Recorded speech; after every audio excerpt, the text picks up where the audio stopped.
chittasya padena vacham malam sharirasya cha vaidyakena yopakurutam pravaram muninam patanjalim pranchaliranatosmi stuve patanjalim vyasam shankaram cha munitrayam katra sutrasya bhashyasya kraman vivaranasya cha.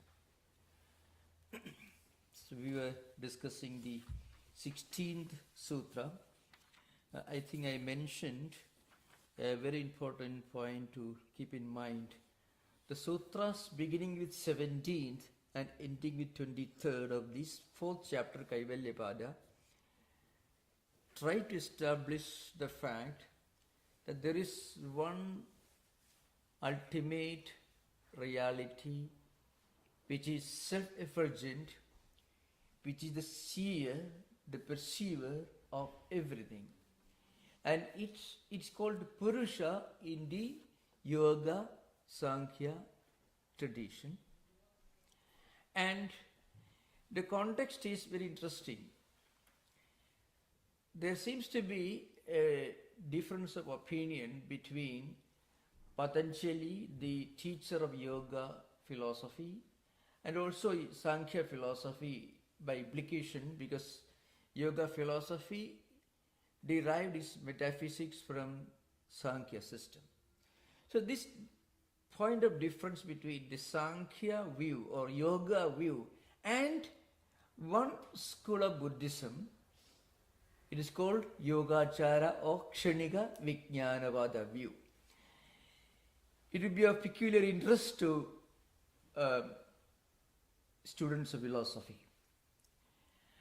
I wanted to emphasize again and again that it is not a refutation of Buddha's view. Yoga and Sankhya philosophers have absolutely no difference with the original views of Buddha.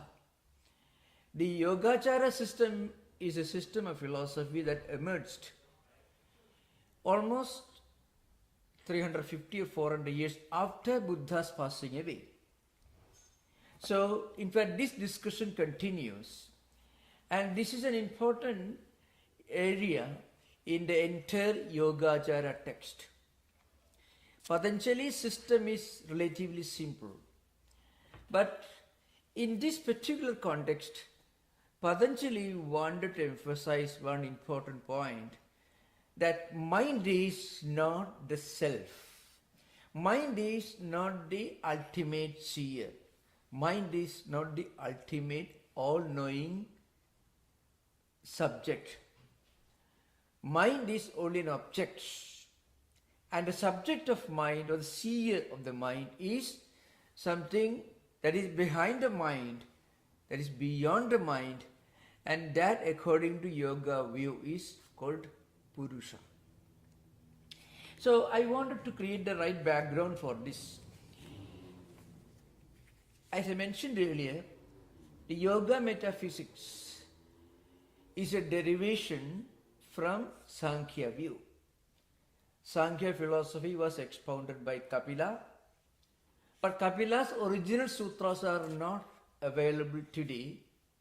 Maybe some portions of Kapila's ancient text may be available, but today we mostly depend upon one important book which was written much later, and that's called Sankhya Karika. So today, if you go to go to any library, and if you want to study an original text of the Sankhya philosophy, the most prominent book you have to study is Sankhya Karika, and it was written by a philosopher with the name Ishvara Krishna.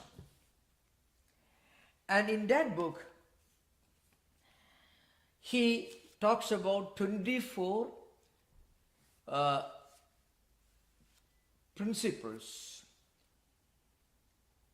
which are related to Prakriti or Pradhana, which is the source of evolution of the entire universe. It's interesting. In fact, when you when you read in the important books written by Western authors or modern English authors from India, not Radhakrishnan, but later after Radhakrishnan, when you read the book Hindu View of Evolution, it is actually a reference to Sankhya system of philosophy. And Swami Vivekananda was the first great thinker in modern times who introduced this to Western world. And in that book, there is an important verse. Those of you who would like to read the book, is third verse of the Sankhya Karika. Mula prakriti ravikriti mahadadhyaha prakriti vigridaya sapta shodashagastu vikaro na prakriti na vikriti purusha. This is a verse. What it means is, one reality, Purusha, is not the source of evolution, and it is not an evolute. Prakriti and Purusha are two fundamental categories in Sankhya system, of which Purusha is totally unconcerned, totally non-involved or uninvolved in the evolution. Everything in this world, in fact, all the trees and mountains and valleys, which are Pancha Mahabhutas, 5 elements, our body, our mind, our intellect, our senses of perception and senses of action, all these are evolutes. That's why you often find when you read in the works of Dr. Radhakrishnan, Hirian and other modern Indian interpretation of Indian philosophy, you find they say mind is only matter according to Vedanta or according to Indian philosophy. Mind is only an evolute of Prakriti, which means it is not all-knowing, it is only an evolute, the result of evolution. So, first of all, there is Pradhana Prakriti, that is the source of evolution. From Pradhana, Mahattattva, cosmic intelligence. Cosmic intelligence. It is the totality, not only numerical totality, but also the essential totality of individual intelligence. So, I'll try to explain this. Numerical totality means the sum total of all individual modifications, individual manifestations of human intelligence. Also, the essence, the real intelligent principle behind all human intellectual faculties. That is called Mahattattva. That is the first evolute from Prakriti. And from Mahattattvam, Ahankara, the cosmic ego, the I-ness, the awareness. Not Atman, but the feeling I, that awareness, the ego. And that awareness, Ahankara, has got 3 dimensions: Sattvika, Rajasika and Tamasika. From Sattvika Ahankara, mind and 5 senses of perception and 5 senses of action evolve. From Tamasika Ahankara, the 5 subtle elements and the 5 gross elements. 5 subtle elements and 5 gross elements, these may need some introduction to those who are not specialists in this Indian philosophical system, either Buddha, Jaina or Indian philosophical systems. The subtle elements, for example, according to them, according to this philosophy, it's a common principle accepted in all Indian philosophical systems. Behind the visible manifestations of the 5 elements, there is an invisible subtle manifestation. It's called Tanmatra. And the 5 elements that we see around are evolutes of the Tanmatras. Those of you who are interested, you can, to get an idea of this, you can read important books written by Dr. Radhakrishnan, Professor Hiriyanna, S.N. Dasgupta. I am mentioning only those great academic philosophers. They are all great academics who have written in English language. Dr. Radhakrishnan's Indian Philosophy Volume 1 and Volume 2 are well known, the most commonly referred books, and Irianna's 5-volume series, sometimes 6 volumes right now, History of Indian Philosophy. And Professor Hiriyanna was perhaps the greatest Sanskrit scholar among these three. He has written very, very authentic works on different systems of Indian philosophy, but they are more of a academic and highly involved sentences about Dr. Hiriyanna's works. There is a criticism which is not fully justified, but there is a bit of humor in it, so I am quoting that. They say, those who have studied original Sanskrit books, they don't read, they don't require, they don't need Hiriyanna's books, because they don't require that. And those who have not read the original books, they won't be benefited by reading his English translations, because it is not as readable or it's not as accessible as Dr. Radhakrishnan's 2 volumes, which is perhaps the most popular introductions, academic introductions of Indian philosophy. So now so behind the Tanmatra there are Pancha Mahabhutas. So these constitute altogether 24 principles which constitute the entire created universe. This is the Hindu view of evolution. From Prakriti or Pradhana, first cosmic intelligence is called Mahat Tattvam. Then from there Ahankara, and Ahankara has got 3 dimensions. From Sattvika Ahankara, the 5 senses of perception, 5 senses of action, and mind. So mind is one of the evolutes. It's an important thing to remember. So very often when you listen to modern agnostics and atheists who would say where Atman is only an evolute, is a matter, it is something material, it is a product of human intelligence, it's a product of brain. Very often, the traditional philosopher will laugh at them because they think that Atman is beyond matter. So when Dr. Dawkins and others will tell you, well, your consciousness or your Atman or whatever God or whatever it is, it's only it's a product of human intelligence or brain. It is so laughable from the standpoint of traditional Hindu philosophers. So you should excuse them for laughing at him. That's all. So remember 24 fundamental principles, that is Pradhana, Mahatattva, then 5 senses of perception, 5 senses of action, mind, then 5 Pancha Tanmatras, 5 Tanmatras, and Pancha Mahabhutas. These are 24 principles.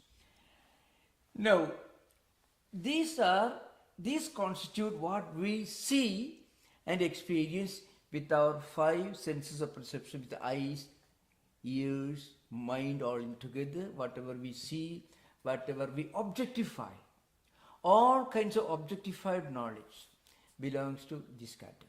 It's all matter. Okay, this is one. All fall under the category of Pradhana or Prakriti. The other reality is Purusha. And Patanjali, of course, Vyasa in his commentary, not Patanjali. Patanjali implies Vyasa expands the idea and writes a commentary on it. Vyasa in his commentary says, well, he's addressing the Buddhist philosophers, Yogacara system. I also should tell you something about Yogacara system. Yogacara system is one of the 2 schools of idealistic philosophies, which emerged almost 350 or 400 years after Buddha's passing away. Buddha didn't worry about these things. Buddha was only concerned about life in this world, the problem of dukkha and the solution to the dukkha, nirvana, which he preached in Prakrit language, written in Pali script, which is known as Pali canonical literature, Tripidakas, Sutta Pitaka, Vinaya Pitaka, and Abhidhamma Pitaka. Okay, now the two schools of idealism, one was called Yogacara system, the other was called Shunyavada. These are idealist schools, and the two schools of realism, Sautrantikas and Vaibhashikas. In this particular context, Vyasa is trying to tell the Buddhists, the so-called Yogacara philosophers, you may call them subjective idealists. Sometimes they are called Vainashikas because they deny everything. And that's one of the... So you find here, Patanjali, Vyasa uses that term, which was a term prevalent during his time. Okay, now you have seen this sutra, 17th sutra, Sada Jnataha Chitta Vritteha Ta Prabhoga Purushasya Aparinamittvad. We already discussed this. What this sutra tells you is that the fact that mind is always known by something or somebody other than the mind, that knower, the seer of mind, should be beyond mind. Should be something that transcends mind. And what is that reality which transcends mind? It is Purusha. That is, and that Purusha is aparinami, means that Purusha is not subject to any changes. Mind is changing all the time, but there is something, somebody who sees the mind, who perceives the mind, who experiences the mind, and that entity is Purusha, and that Purusha is beyond all changes. Parinama means change. Aparinami means something that doesn't change. Aparinamitva means because it is unchanging. That's the meaning here. We already discussed this earlier. Okay, now the next sutra, that's what we are going to discuss today. That is the 19th sutra, I think, yeah, 19th one. We already discussed that one.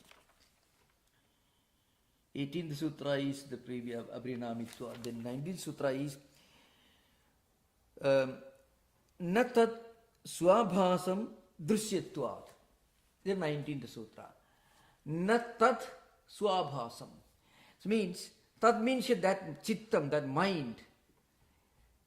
Vyasa or Patanjali is referring to the Yogacara view that chittam or mind is the only entity. It is the ultimate reality. So if Yogacara people, if the Buddhists tell you the mind is Atman, mind is self, what they mean is mind is the ultimate reality. So very often the self is a metaphor for the transcendental reality. So if the Yogacara philosophers tell you that so far as they are concerned, mind is Atman, what it means is there is nothing beyond mind. Because for them Vijnana, they are using the word Vijnanam. Vijnanam in Yogacara system means Chittam, and Chittam means mind. So when you see something in your mind, it exists. When you don't see, it doesn't exist.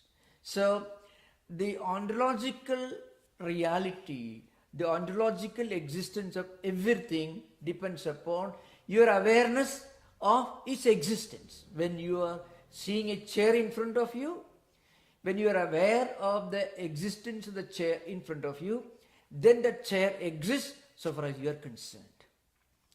When that awareness disappears, the chair is as good as non-existent so far as you are concerned. This is the view of the Yogacara philosophers.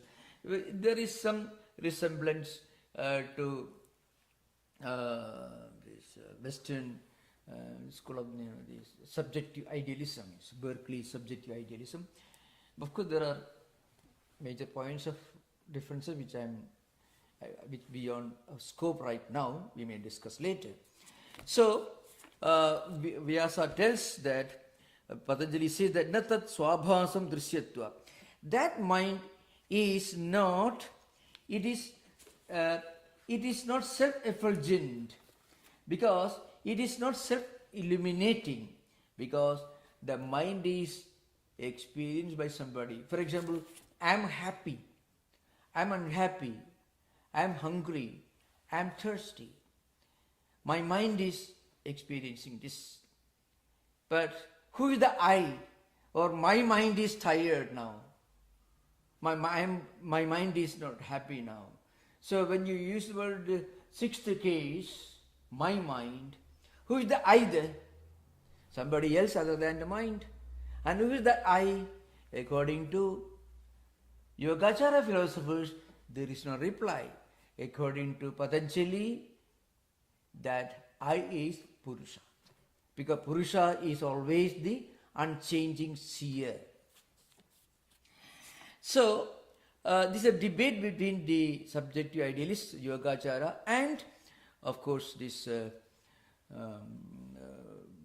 yoga, the yoga philosophers. Yogacara and yoga philosophy, totally different things.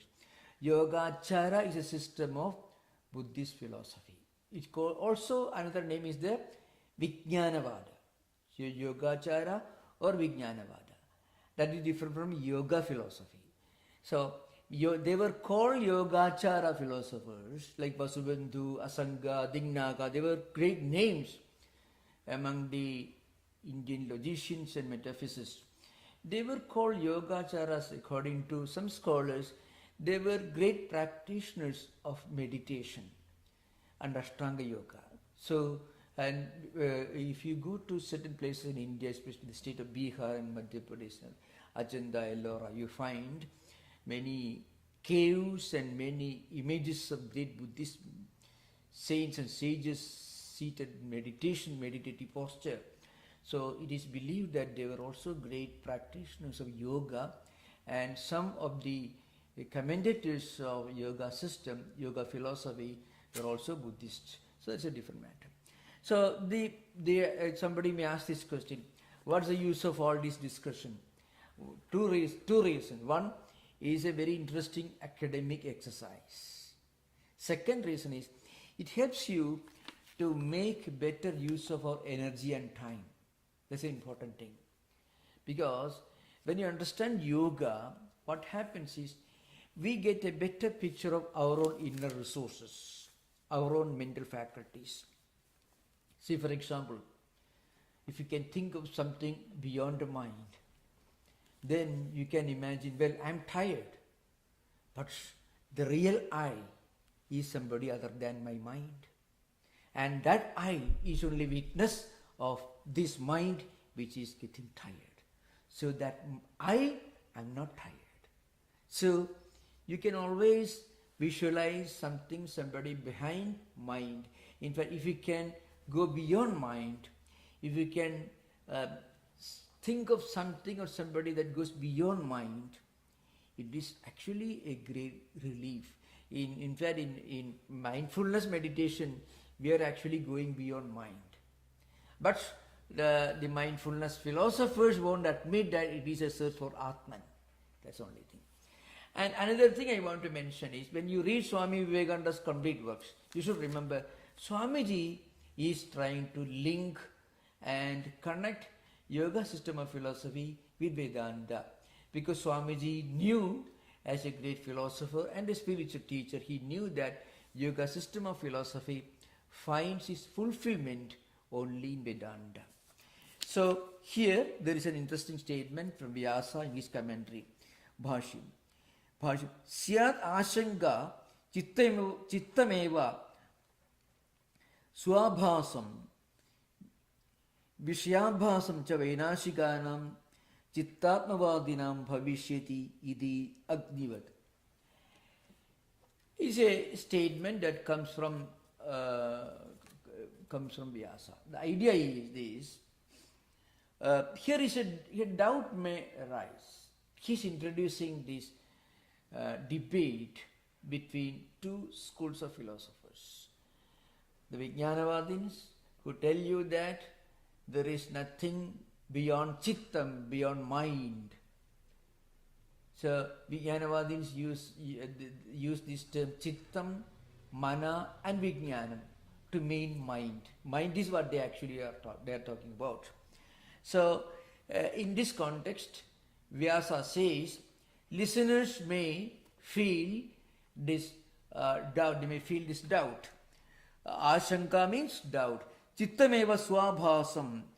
This mind itself is self-illuminating and also the illuminator of other objects. Vainashikanam Chidatmavadinam. So the subjective idealists or Vijnanavadins are called Chidatmavadi, means Chidatmavadinaha. Those who argue that Chittam itself is Atman, or Chittam itself is the absolute reality. And there is an example given, Agnivad, like fire. So the reason is Swabhasam Vishayabhasam. Swabhasam means this Chittam mind knows itself and also it knows other objects. And example is given fire or light. Now what are the characteristics of light? Light illumines other objects and light illumines itself. Suppose you kindle a lamp or a lamp in front of you. You can see the lamp in front of you. And because of the light that is spreads around, you can also see other objects. So fire or light, what we call normally light, is revealing itself. And also it reveals other objects. Therefore, the Buddhist philosophers argue there is nothing other than mind. Mind is everything. So your search for Atman is absolutely ridiculous. Mind is the only thing we have got, nothing beyond mind. In fact, they come dangerously close to some of the views of modern materialists. They say everything is a sensation of the brain, mind, thoughts, nothing beyond. So anyway, now here Vyasa begins his commentary. He says, he's trying to answer this problem. He's trying to refute this view. Yatha idarani indriyani sabdadayascha drishyatvad na swabhasani tatha mano api pratyedavyam.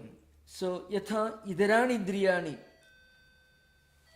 sabdadayascha drishyatvad. Now our senses like eyes, ears, the sense of touch, the sense of smell, the sense of taste, and also the objects. What are objects?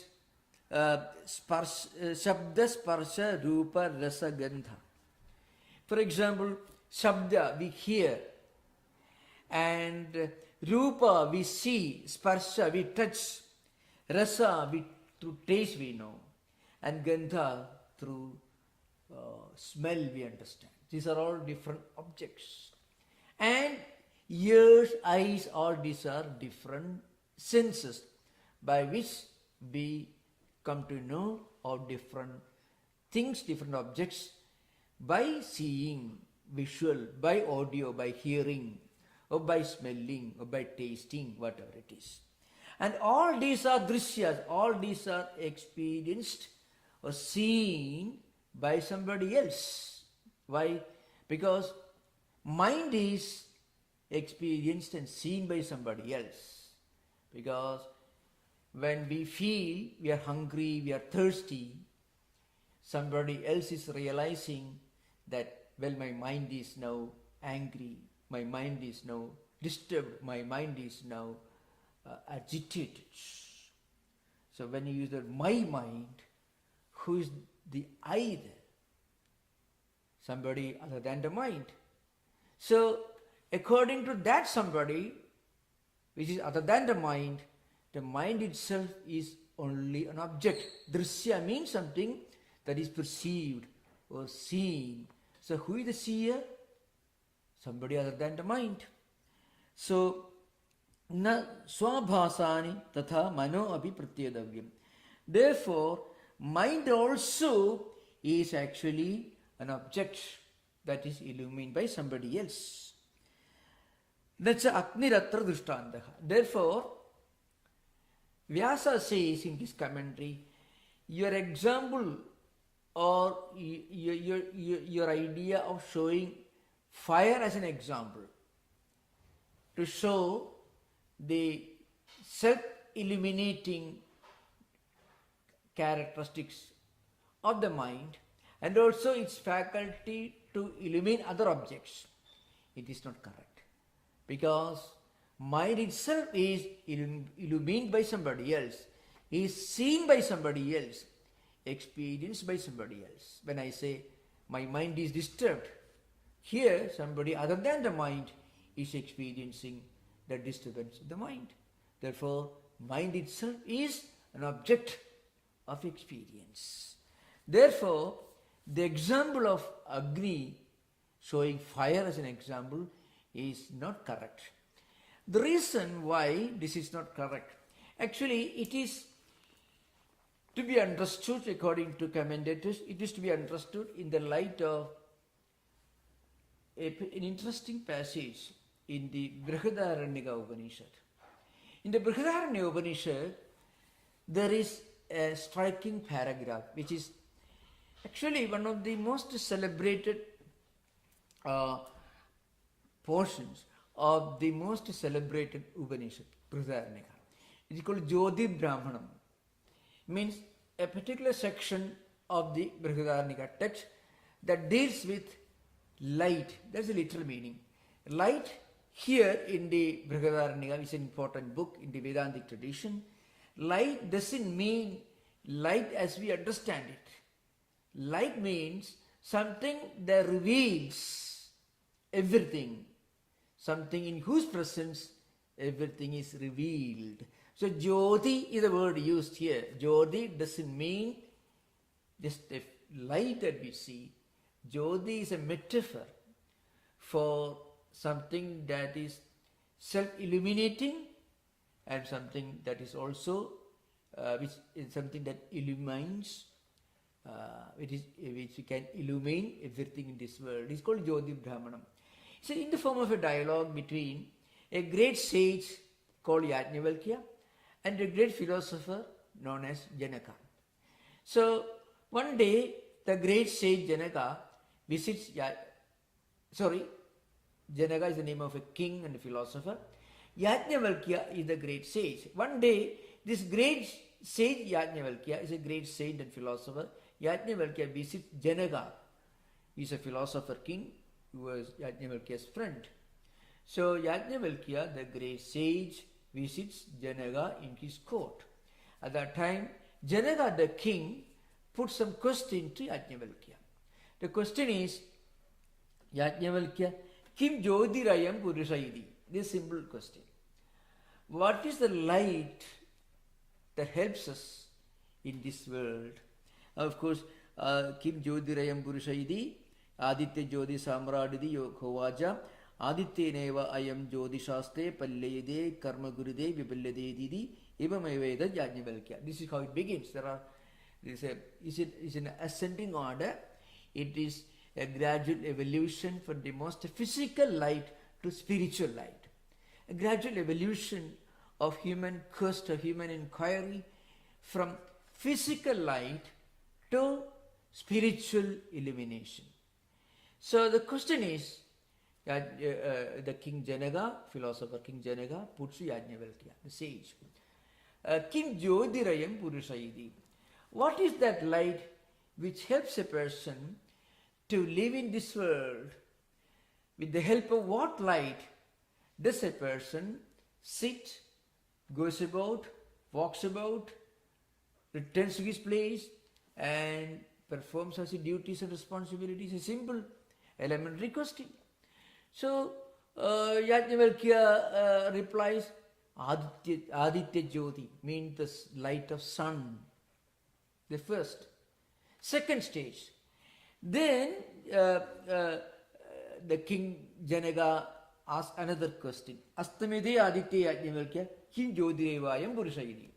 Suppose the sun has set in the west in the evening, there is no more sunlight available. What is the light that helps you to move about, to live in this world, to do things? Moonlight, Chandra Jyoti, moonlight. Suppose the sun has gone, there is no moonlight, then what light helps you? What is that light which helps you to do things?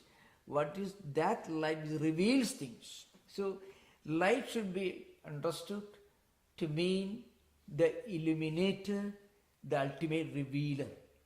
Something in whose presence everything gets revealed. You become aware. The spiritual principle behind awareness. What is that light? But there is no sunlight, no moonlight. Well, Yajnavalkya replied, Agni Jyoti. I mean, when you don't have sunlight and moonlight, you may strike a matchstick, you may start a fire in your fireplace. That's what you do. Suppose there is no sunlight, no moonlight, no fire, then what do you do? What's the light? Then Vagjyoti. So suppose there is no sunlight, no moonlight, no candle. How do you know that there is a cat moving in the room where you are sitting in pitch darkness? You hear the sound. So then sound becomes the light, the revealer. The fifth question is, suppose there is no sunlight, no moonlight, no fire, and then you can't hear anything, then what is the light? There is Atma Jyoti. Suppose you can't see anything, there is no light at all, you can't hear anything, you may be sitting there, you may think, in your mind, you may recollect what you experienced the previous day. Memory comes back to the mind, you think, you contemplate, and through this contemplation, ideas are revealed to you. So there is no sunlight. There is no physical light, sunlight or moonlight or light of fire or light of sound, nothing. So what is the light which helps you in such a situation? Atma Jyoti. And that Atma Jyoti is the one unfailing source of light. If the Atma Jyoti is not there, the light of the Atman, the light of the self, the light of Atman is not there, then sunlight will not help you. A dead man cannot see, even in sunlight, or moonlight, or fire. Because the Atman withdraws itself from the physical body-mind complex. Then the ability of the sun to reveal things, or the ability of the moon or the sun or fire to reveal things, gone. There is somebody else who is sitting within you, which is other than the physical body. In Shankaracharya's commentary, his Deha Atma Vidirektatva means a light that is distinct and different from your body-mind complex. That is already there in you. It is that light which actually helps you to make use of sunlight or moonlight or whatever it is. So that Atma Jyoti is the only real light. Light of all lights. Jyotisham Jyoti. That's a word used in the Brihadaranyaka text. So in the Vedantic text you find Tameva Bhandam Anubhadi Sarvam Tasya Bhasa Sarvam Idam Vibhadi. That light, which is the light of Atman, because of the light of the Atman, all other lights are functioning as lights. As I mentioned, Jyoti or light should be understood as something that reveals itself and also reveals other objects. That's what we call light. A light, suppose there is there's a burning candle in front of you. You know it where it is there. And because of its presence, other objects around are also revealed. So light is something that self-reveals. It also reveals everything else. So the point is, according to Sankhya Yoga philosophers, This Atman is the essence of self-effulgence, self-illumination. So Vivekananda in 19th century, I think Swami Vivekananda is the first great modern thinker who links yoga philosophy to Vedanta. As I mentioned earlier, yoga philosophy as a metaphysical system is incomplete. But it is very relevant, very important. So Yoga Sankhya system is very important in understanding some of the fundamental details of Vedanta. But its conclusion is not always acceptable because it is a kind of eternal dualism. In Shankaracharya's commentaries, when he talks about dualism or Dvaita, he is not talking about Madhva's Dvaita Siddhanta or anything, because Madhva was born 400 years after Shankaracharya passed away. Dvaita philosophy in Vedantic tradition was expounded by Madhvacharya, who was born 350, nearly 400 years after Shankaracharya's times. So when Shankaracharya in his commentaries talk about Dvaita system, pluralism in metaphysical system is talking about Sankhya system. So actually, this is what actually Vyasa has in mind when he is going to expound this self-illuminating nature of Purusha. So you find Nahi Agnihi Atmaswarupam Aprakasham Prakashedi. Fire is not revealing its form which is not already revealed. See, remember, even to understand there is fire, you need something else. You need your eyes and your mind. When mind and eyes come together, or mind and sense of touch come together, then only you can see the fire or you can feel the fire because of its heat. For that you use your sense of touch. Which means Agni or fire by itself is not like Purusha. So the point is, Vyasa is trying to say no to the Vijnanavadin's view that mind is like fire which reveals itself and in whose presence things are revealed. But it is not correct. Physical fire cannot reveal itself without somebody seeing it or somebody experiencing its heat and light. But Atman, Purusha in this context, is self-revealed and it reveals other objects. So remember, this is an important point. In fact, this is the only context in the entire yoga text where Patanjali and incidentally Vyasa, the commentator, indulged in metaphysical debates, a bit dialectics, or maybe you may call it sophistry, so to speak. Prakashischayam prakashya prakasha samyoge dushtaha. So the point is, so actually prakasya prakashaka samyoga, this is a term in the Vyasa's commentary. What it means, prakasya means something that is seen, revealed, and prakashaka means something that is revealer. When they come together, when your mind, eyes together, when they come in contact with something visual, you come to know of its existence. But Atman is not like that. This awareness, this self-awareness. You don't require anybody else to become aware of what you're aware of. Self-awareness is not a result of this contact between the revealer and what is revealed. See, if there is a clock in front of me, the clock is revealed, prakashya, and my eyes and mind together are the revealers. I understand, become aware of the clock in front of me. But Atman doesn't require any external gadgets to be aware of itself. Behind our senses, mind and intellect, there is one self-revealer in whose presence everything is revealed, and that is Atman. It is called Atma Jyoti in Vedanta. So it is called the Aham Bodha.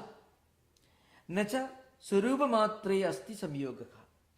So to become aware of our own awareness, our own entity,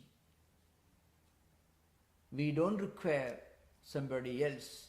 In fact, this is true even in empirical experiences. When you feel hungry, you are the one who feels hungry. And you don't require somebody else to tell you that you are hungry. It is your own self-awareness. This itself is a remote indicator of the fundamental self-revealing characteristic of Atman. When we are happy or unhappy, somebody else need not inform us that we are happy or unhappy. It is an experience, kind of aham bodha. Beyond all this, when we realize that we are the Atman, that transcends body, mind, intellect and everything else, that experience does not require somebody else to inform us, to reveal us. It is our own self-awareness. And according to yoga system, this is Purusha.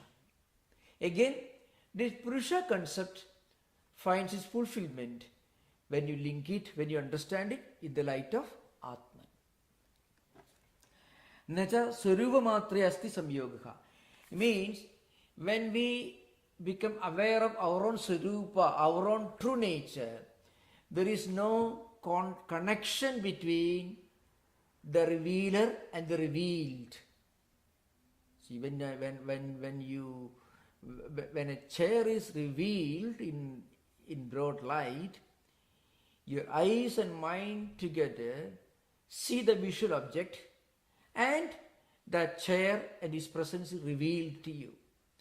But our own Atman doesn't require some external entity, external object to reveal it. It is self-evident, Swayam Prakashaka, Aswabhasa, self-effulgent, self-illuminating.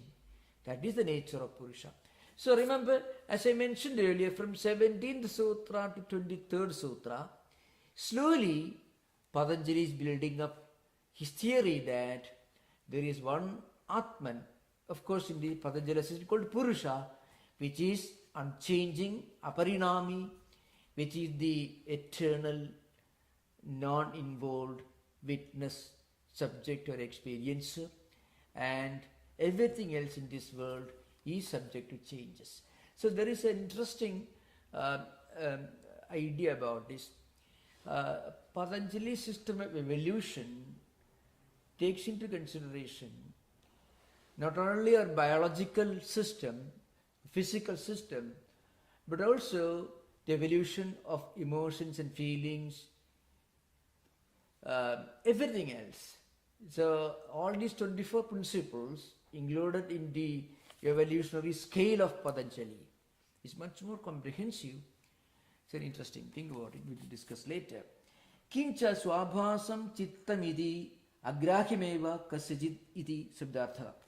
So this discussion continues. What it means is, suppose somebody argues that the mind itself is self-illuminating, then it means that that mind cannot be known by somebody else. You know, what is essentially self-evident, it cannot be revealed by somebody else. Atman cannot be revealed by something or somebody else, because Atman is self-evident, self-effulgent, self-illuminated. If somebody argues our mind itself is self-effulgent, then you have to admit the fact, this is actually wrong, you have to admit the fact that your hunger, your thirst, all these cannot be really understood by you, because the mind itself is the ultimate self-illuminating factor. But mind is not. There is something else beyond the mind, that is Purusha, that is the ultimate self-revealer. This is Patanjali too. Now we can have interaction. You are most welcome to ask questions. Yeah.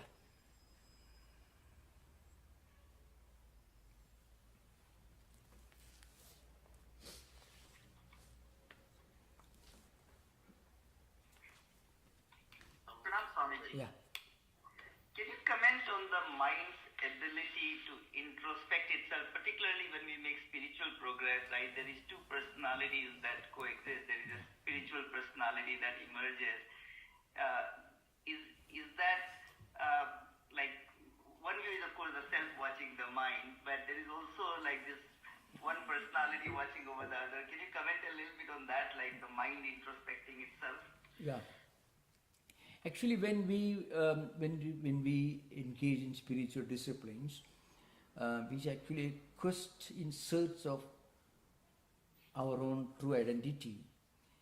As we mentioned, in spiritual life, the first thing that you experience, there is a secondary personality emerges. And so, what is the secondary personality?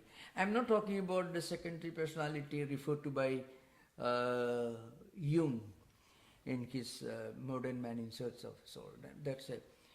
This is something more closely, intimately related to one's individual spiritual practice. So, when you start any kind of spiritual discipline, meditation or anything, first you feel your mind is not willing to cooperate, and that mind which is not willing to cooperate is actually it's a bundle of the old samskaras which find it difficult to adjust with the new spiritual disciplines that you are trying to undergo, trying to practice.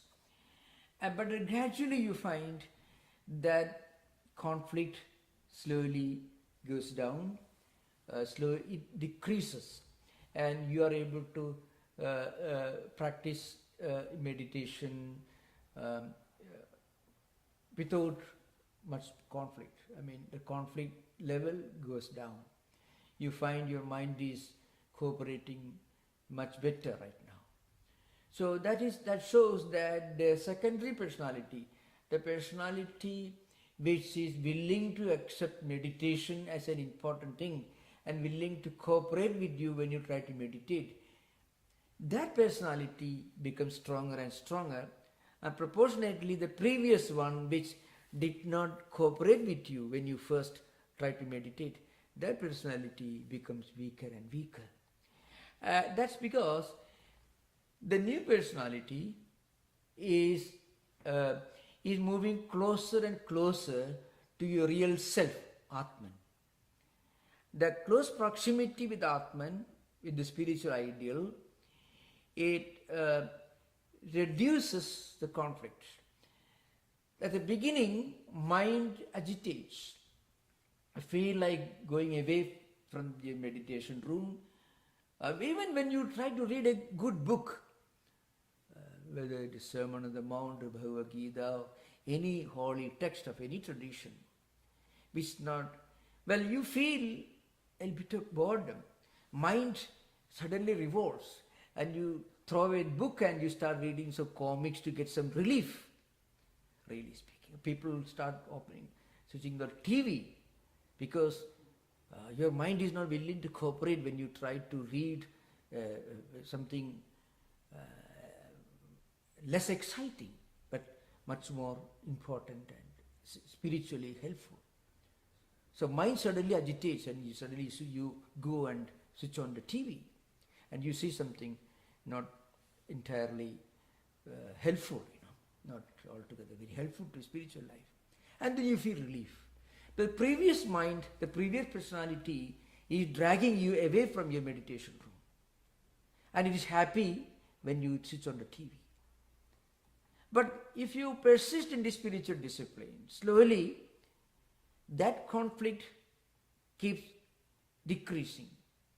And slowly the secondary personality, the new spiritual personality, the personality that you want to be with that you want to become identified with, that personality takes control, and then you feel less conflict.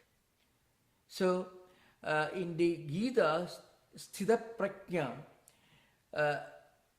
it means prajna sthita yasya saka, somebody whose mind is well settled, stable when he practices, engage in spiritual disciplines. Because all conflicts gone. Slowly it happens.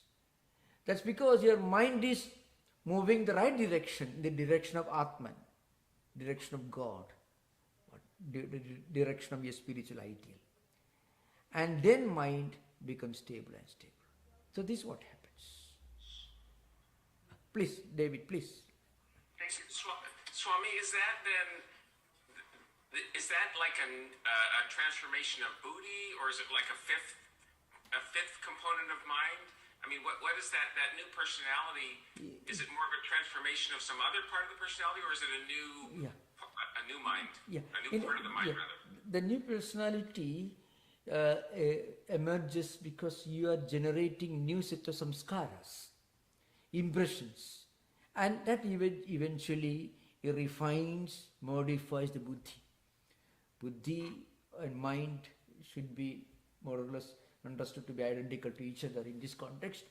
So when we generate new samskaras, new tendencies, new impressions through spiritual disciplines, through spiritual readings, through spiritual associations, what happens, the structure of the mental system undergoes a healthy modification. And as it happens, we feel more and more free from conflicts. I've seen this happening, and I heard also the discussions, people who try to practice pranayama, extreme kinds of pranayama, all of a sudden, what happens, they are trying to artificially create new samskaras. It is very dangerous. New samskaras have to be generated. Then only you should try to engage in spiritual disciplines which energizes the mind. So that's why yamas and niyamas are very, very important when we engage in spiritual discipline. It doesn't mean that first let us get established yamas and niyamas. Not at all. When we actually try to practice spiritual disciplines, meditation, and also reading holy books, healthy books, and also try to associate with spiritual personality. That's also one kind of generating spiritual energy, spiritual samskara tendencies. Then what is happening is our mind is getting ready, and then if you engage in meditation, it's good. Forceful meditation is sometimes dangerous for a beginner. It's very, very dangerous. For if a person feels extreme conflict at the beginning, no, I won't get up from this seat before 2 hours. It's very dangerous. After 2 hours, that man may suddenly go and drink, because all of a sudden you are trying to generate, or he may engage in something else. We open a TV, watch the Terminator, because suddenly you want to escape from these extreme self-enforced disciplines. Mind gets tense, agitated. So one should meditate little, read, then spend some time reading good books, then try to think, try to associate people, and slowly then you can meditate for long hours. That's an important point. Mind is a very strange mechanism actually. So before we actually start long hours of meditation, we should prepare our mind. That's very important. So yamas and niyamas can be developed through these, through a set of practices like reading, engaging in spiritual discussions, reading or associating with people, talking about those subjects, and then meditation. It's very important. It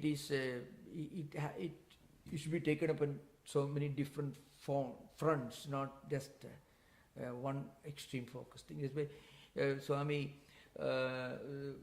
Shivananda, Rishikesh Shivananda, the founder of Divine Life Society, used to give strong warning to his students in the early days. They should be very careful while practicing pranayama and all that in the early days, because it created problems. So he used to give, and his disciples to give warning during the early days. Of course, they were great spiritual teachers. He was himself a medical practitioner, Swami Shivananda. I'm talking about Swami Shivananda, who is the founder of Divine Life Society. I'm talking about. Very, very balanced, slow, steady approach. Playing with the mind is a risky game. That's an important thing. Okay. Namaskar. Sutra 16, Swami Vivekananda's translation has two sutras listed in there. Before 17, he has one additional sutra included in this. His translation says, things are known or unknown to the mind, being dependent on the coloring which they give to the mind. That is 16. Right next to it, there is Sanskrit 17. The states of the mind are always known because the Lord of the mind, the Purusha, is unchangeable. Yeah. And then he continues with Sutra 17 in a separate track. Yeah. The Sutra 17 is Sada Jnataha Chitta Vritteha Tat Prabhova Purushasya Aparinamitvad. So one sutra is Nacha Ekachitta Tantram Vastu Tada Pramanagam Tada Kim Syad. This is actually a statement from Vyasa's commentary, and that is taken as a separate sutra by some scholars. So this sutra is directly a refutation of the Vijnanavada view that mind is everything. There is nothing beyond mind. So that particular statement is really considered to be just one sentence in Vyasa's commentary. But that is taken out, detached from Vyasa's commentary and presented as a separate sutra. So you take this as a sutra, there will be 196 sutras in the Patanjali system. That is a matter of opinion among scholars, So that sutra actually, it can be, you of course, you can say that, what it means is, Chittam, Jnanam, Vijnanam. All these are, first of all, you should know, Chittam, Jnanam and Vijnanam. All these mean the same thing so far as Vijnanavadins are concerned.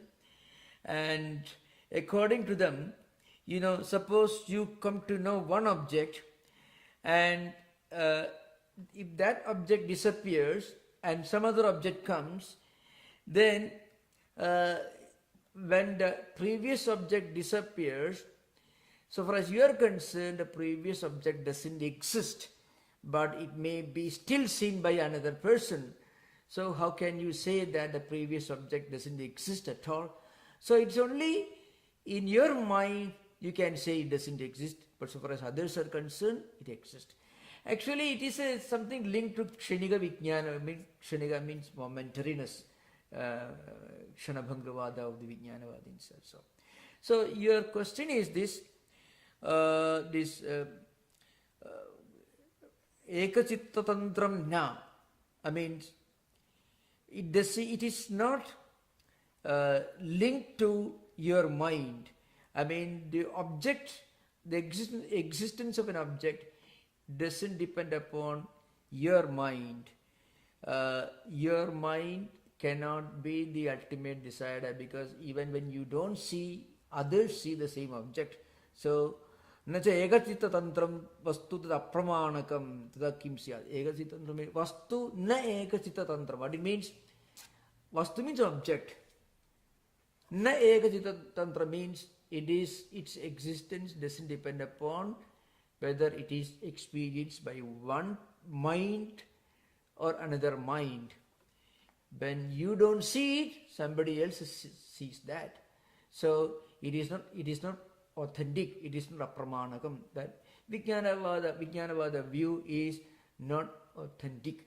We should remember, people who don't understand the metaphysical background, they will tell you, oh, Patanjali is refuting Buddha. Not at all. Absolutely wrong. If you study philosophy, you should know that.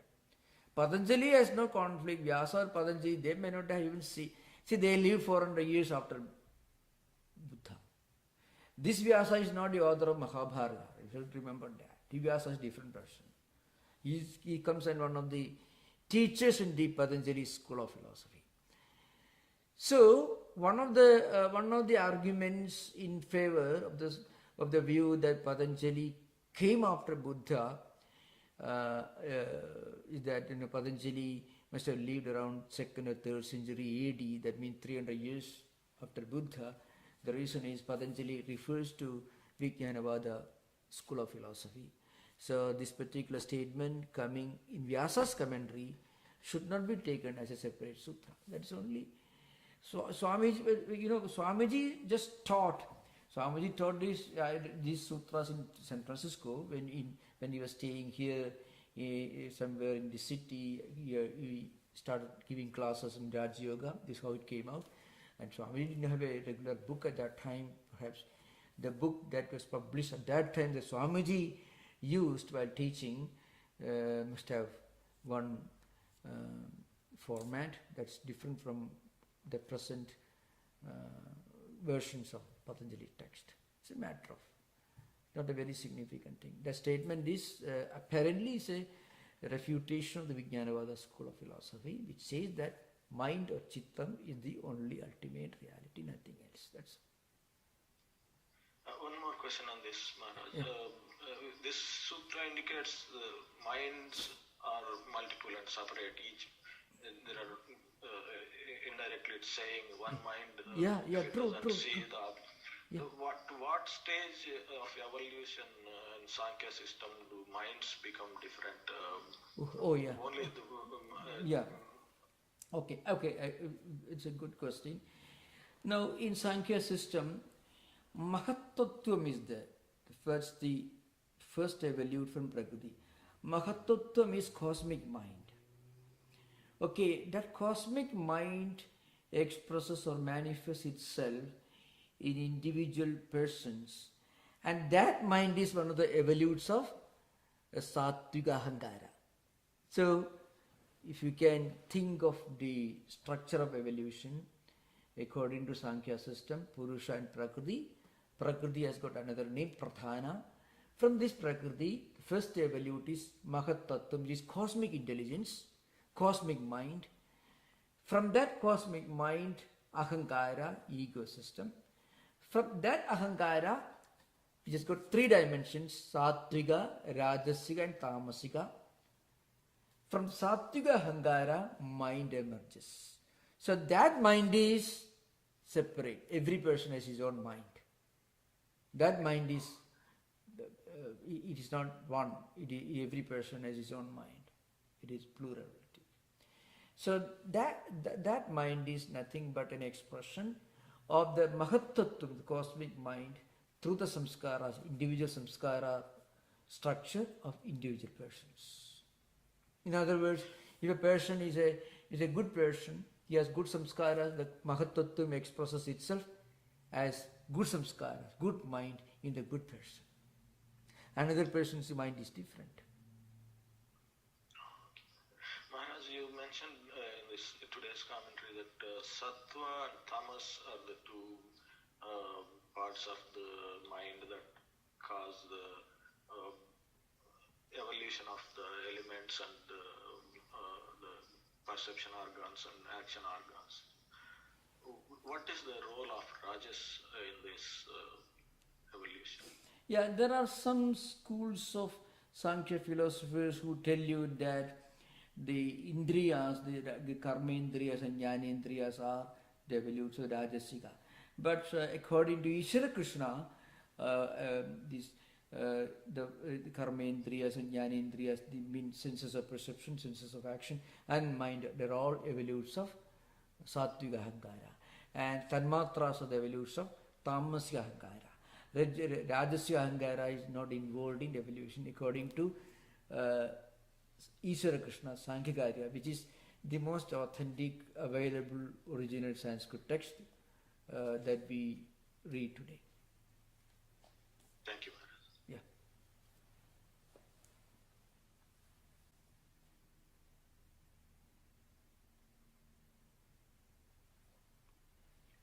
Maharaj, there is a question from YouTube. Yeah. Are we only required to meditate on our chosen deities, or can we also meditate on the image of our parents, children, or loved ones? Yeah, that's true. This is not a subject related to this, but it's related to Bhakti school of philosophy. But anyway, and the only answer is, if you meditate on your parents or grandparents or children, you are likely to meditate not only on their good, desirable characteristics, but you may also meditate upon the undesirable characteristics, because human being as such can be perfect. Even our nearest and dearest person, we may not, as human beings, we may not take them as absolutely, completely perfect. So it's always better to have a higher ideal or higher idealistic person as an object of meditation. Meditating on the ancestors was practiced among some of the earlier civilizations, like in China, for example. In China, and maybe from China it came to Japan also, meditation or worship or extreme reverence or worshipful attitude towards ancestors. It is practiced, no doubt, but that's not part of mainstream devotional philosophy in any of the established religious traditions. So, Thank you, Maharaj. I want to ask you a question about George Berkeley. yeah. He didn't seem to have much taste for metaphysics, and when we're comparing Eastern and Western philosophers, it's tricky. I'm aware I know. of that. Yeah. But still, it seems as though the subjective idealism school just seems to miss that quality of transcendence. They seem somewhat stuck in materialistic thought. Yeah, true. That's true. Well, Yogacara system is sometimes called subjective idealism by thinkers. Swamiji, I don't think Swamiji refers to that, but Dr. Radhakrishnan and they were all, among the pioneers in popularizing comparative philosophy. So they use those terms, and also many Western thinkers interpreting Yogacara system use the word subjective idealism. But I think it's certainly different from Berkeley, because Berkeley did not have anything, as you mentioned, something related to Naumann, something transcendental. It was more or less, it was between some kind of empiricism. Yeah, phenomenalism, nothing more than that. Yeah. And yet very influential in the West. Yeah, of course. Seems to have had influence on David Hume and many other philosophers. So it's still something of a dialectic here in the West. But I guess that's why Thomas. That's probably why T.S. Eliot said that they were like schoolboys compared to Indian philosophers. Really, yeah. As it comes from you, it's okay, but it may not be proper for me to put it that language. That is true. In the Yogacara system, there is so much profound metaphysics there. The number of books that emerged in the Yogacara system It's so huge works. See, the earliest book goes back to maybe 2nd century, 1st century AD. It's called Lankavatara. Some kind of hypothetical dialogue between a king who lived in Lanka. His also name is Ravana. Not Ravana of Ramayana fame. And Buddha. It's hypothetical discussion you find. And many Asanga, Vasubandhu, Dignaga. Dignaga is the exponent of the first exponent of the modern Nayaya philosophy, Nabya Nyaya. I mean, it's called Madhyama Nyaya. He was a great logician and dialectician. So, yeah. I think Berkeley is part of that trend that emerged as a backlash against the stranglehold of theology over philosophy. That in the church exercised so much of influence on thought, human thought and speculation. So there was this sudden backlash from the phenomenalist empiricists against against anything that is transcendental, anything that has something to religion or transcendental or nominal philosophy. Berkeley belongs to that trend, I think. It's part of that trend. Yeah. So in that context, then, he can be seen as yeah. pushing the envelope within the system That's true. That is true. Surprisingly, the Yogacara philosophers were great meditators. So if you go to Ajanta and Ellora, if you go to Bihar, if you go to even the previous Afghanistan, which is an important area of Buddhist philosophy. Afghanistan, Gandhara school of architecture, Gandhara school of art, which is well known, all influenced by Buddhists, many of these Buddhist monks lived in Afghanistan. It's called Gandhara. So they were great thinkers, great meditators, men who practice yamas and niyamas. So there was something so glorious about the heritage. Okay, thank you. Swami, I have another question. Yeah, please, David, please continue. You had mentioned in the lecture that I think you said when the person dies, when the body dies, the Atman leaves the body, but I thought Atman was all pervasive.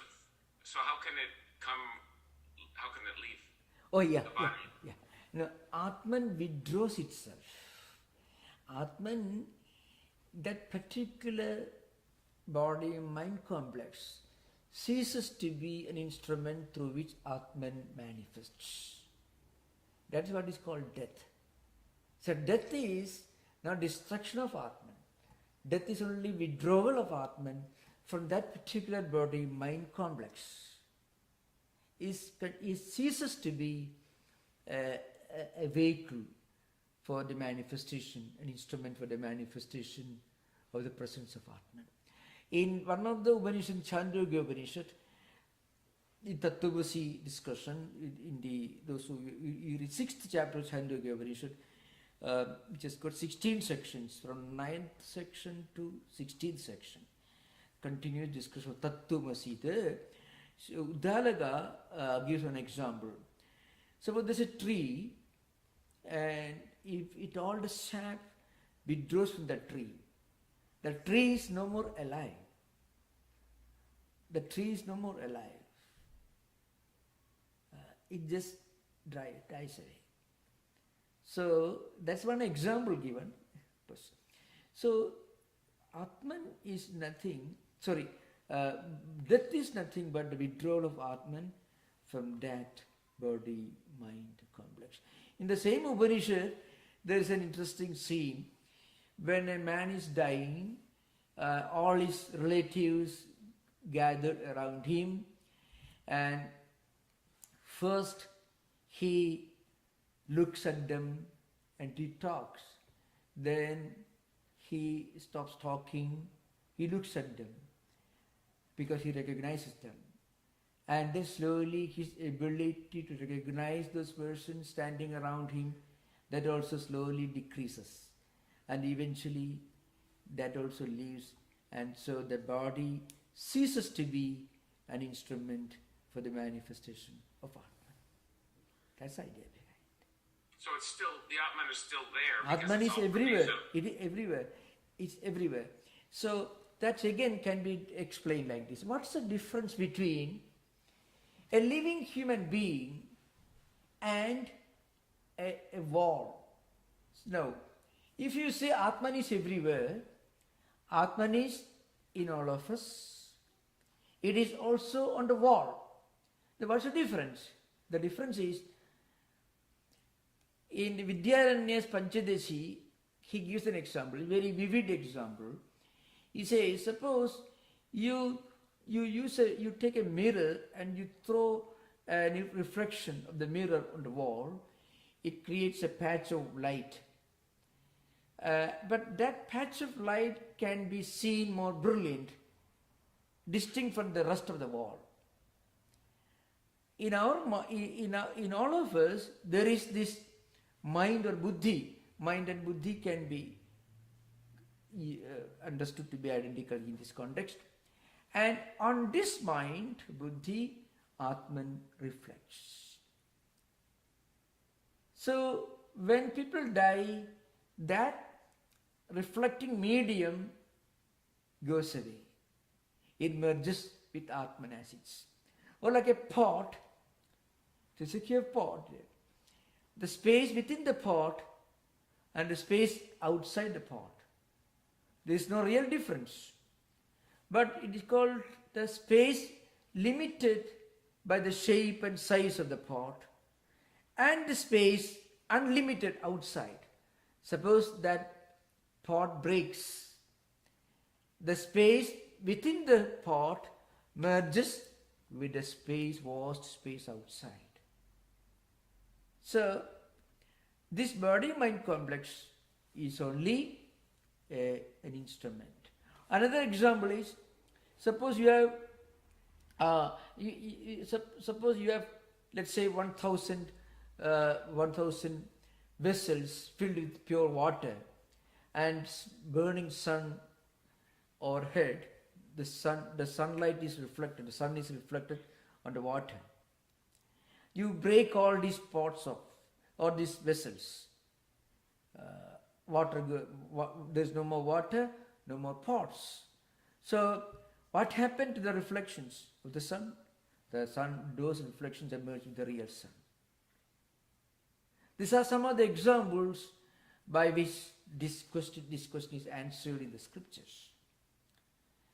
So then what corresponds to this vessel filled with water? Our mind. When our mind is pure, the reflection is pure. When our mind is not pure, the reflection is not so pure. That's why Swami Vivekananda said the difference between an amoeba and a Buddha. Buddha here means the enlightened one. That's the real meaning of the Sanskrit word Buddha. The Buddha, you know. The Buddha means the enlightened one. The difference between an amoeba and a Buddha is one of degrees and not of kind. It's not difference of kind, but difference of degrees. In an amoeba is a very insignificant creature. In amoeba, the Atman reflects in a very primitive manner.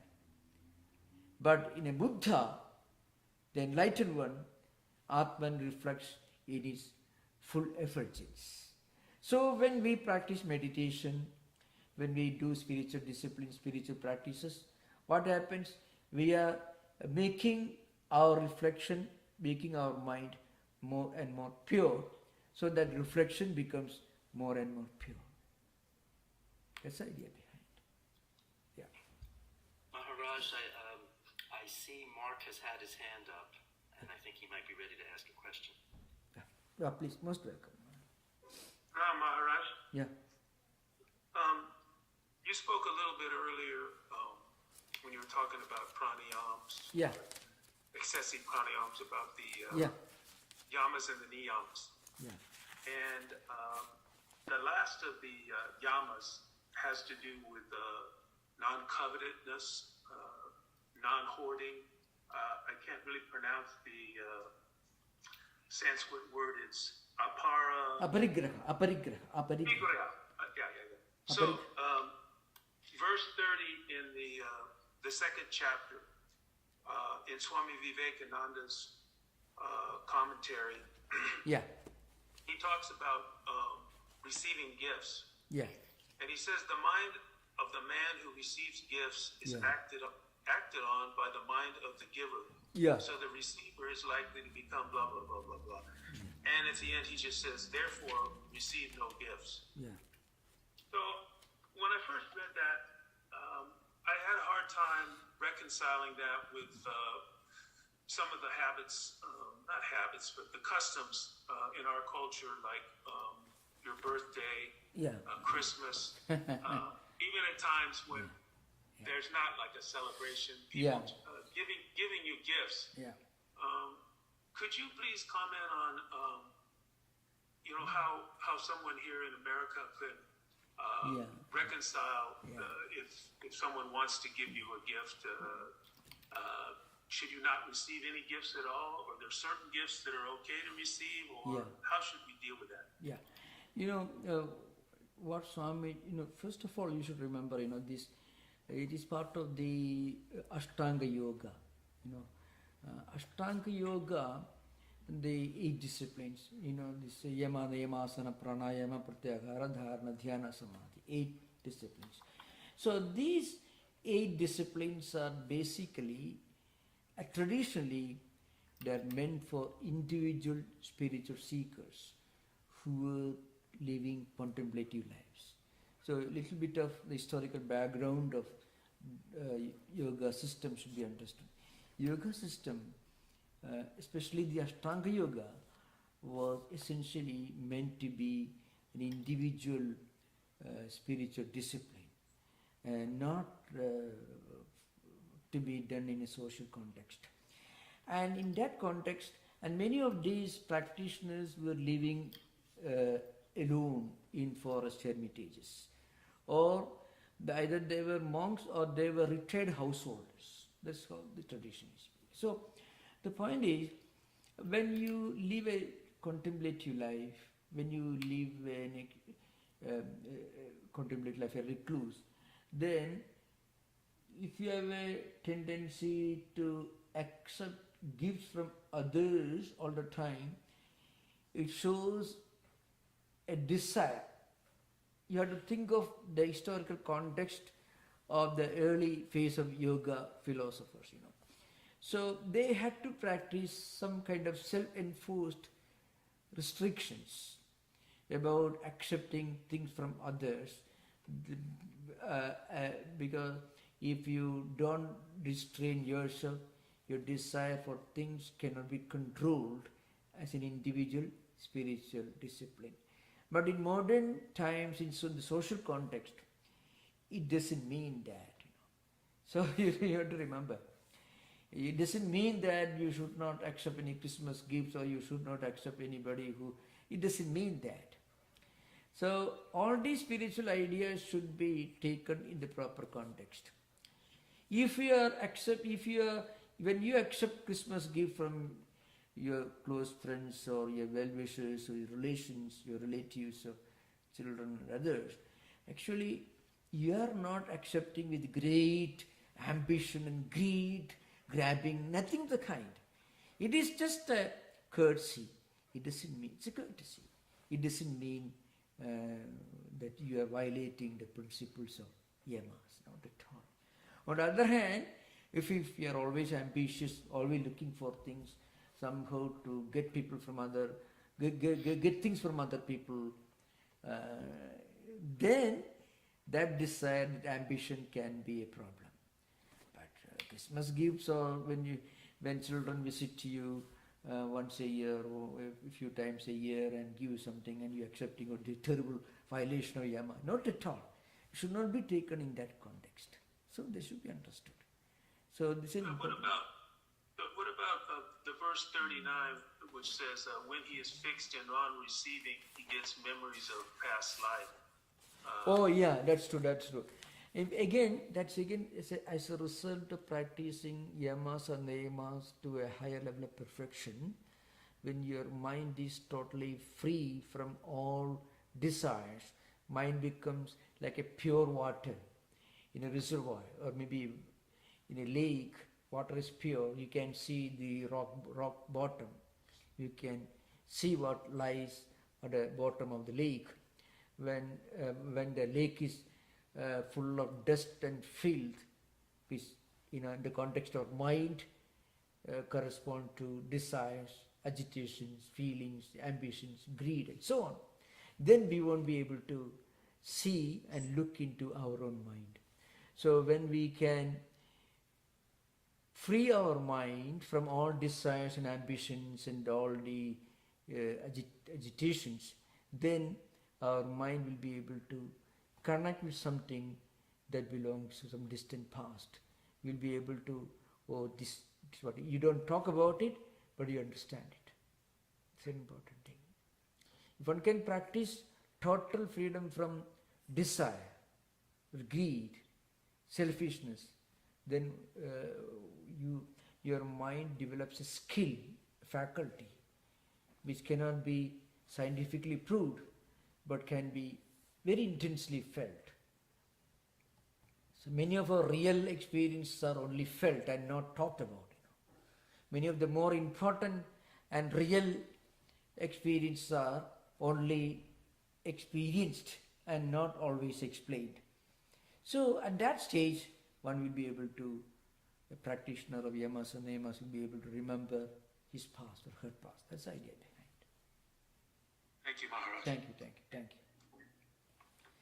So thank you for all those questions and health and very lively discussion. Thank you, namaskar. Thank you. Thank you, thank you, thank you, thank you. Om Shanti Shanti Shanti Hari Om Tat Sat Sri Rama Krishna Arpanamastu.